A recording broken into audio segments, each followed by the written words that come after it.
Could be July, could be longer than that. So where are you getting your food from?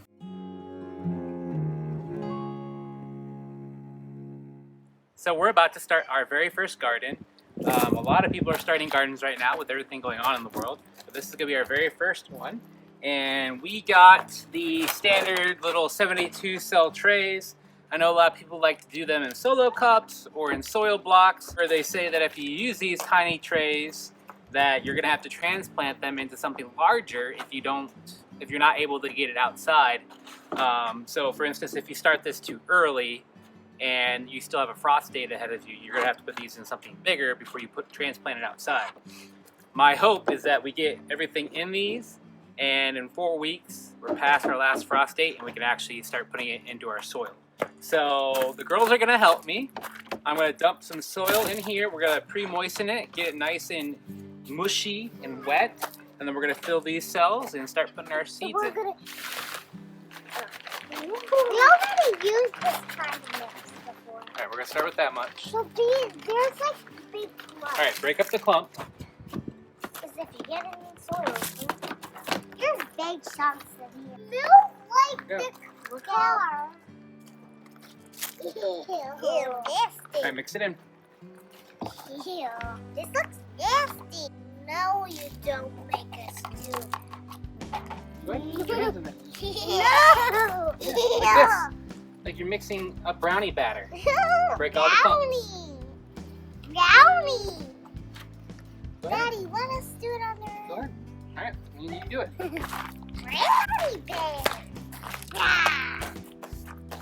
Eat my ham! Alright, is it nice and consistent now? How's this all dirty already? So put this here.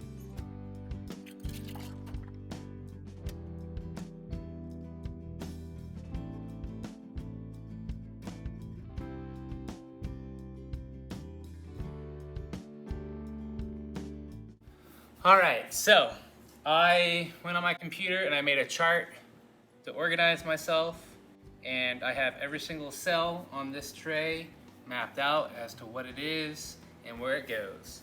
So let's get started. Yay! I have everything in order. I made little popsicle stick labels, and we're going to start with 2 cells of beets. Today has been a really exciting day. We, for the very first time, are starting a garden. I showed you guys in the last video some of the seeds that we're going to be using. I showed you that we got that pink seed packet from Josh at the Citystead, and a bunch of seeds from MI Gardener. I've also talked in recent videos that we are starting microgreens, and this is all just really great timing for what's happening in our country, in the world right now. Food security is an issue. Starting this whole homestead journey has been a big thing for me because I want to provide my family with the best food possible. To go out to the stores and buy organic is obviously more expensive. And if I can do it here cheaper, not only am I providing that food for my family at a cheaper cost, good healthy food for them, I'm also learning new skills. And when things aren't going so well, like now, I have the skills and the ability to grow food for the family. They say when you're starting your first garden to start simple and with a few varieties, but you know, I didn't. Every single one of these popsicle sticks is a different variety. Back here we went for the big production crops that are going to grow quick and soon for us, and we can actually freeze some of this. So we've got 2 rows of kale, 2 rows of broccoli, and 2 rows of the Swiss chard. And we've got beet, more broccoli, cantaloupe, melon. We do have some wildflowers and lemon bee balm and lavender, things for the butterflies and for the pollinators, the bees.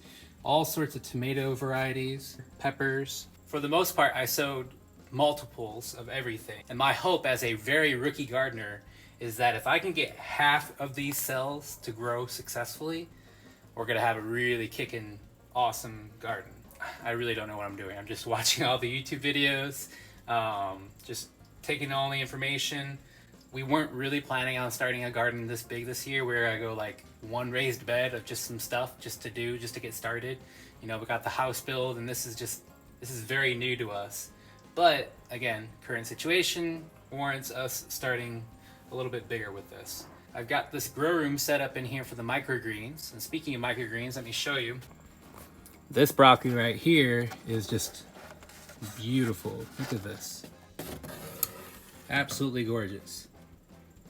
In fact, I'm gonna leave this blackout tray off, and we're gonna see what happens with it in the light. Now the goal is to have all of these germinating, and in 4 weeks they're going to need to be transplanted. The cells that these are in are very, very tiny. And so in 4 weeks I have to have a garden set up, ready to go.